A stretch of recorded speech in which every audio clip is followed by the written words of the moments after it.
श्री स्वामी समर्थ। वास्तुशास्त्रानुसार घराच्या दरवाजांची संख्या किती असावी? आपण घर खूप कष्टाने मेहनतीने बांधतो।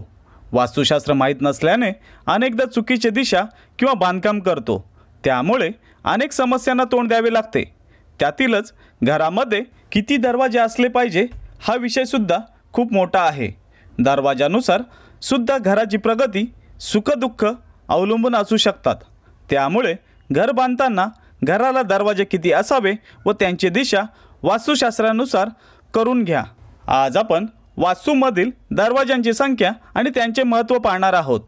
एक दरवाजा कधीही नसावा।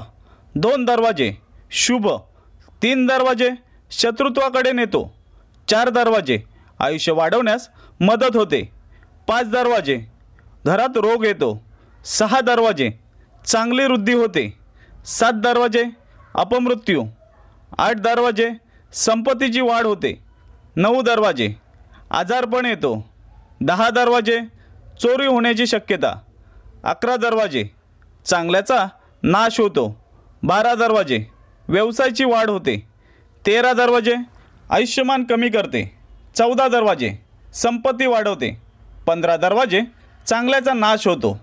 अशा प्रकारे आज आपण या व्हिडिओमध्ये घरामध्ये वास्तुशास्त्रानुसार दरवाजांची संख्या किती असावी व त्याचा काय परिणाम होतो हे पाहिले। अशा प्रकारचे व्हिडिओ पाहण्यासाठी आपल्या चॅनलला सबस्क्राईब करा आणि व्हिडिओ शेअर करा। धन्यवाद।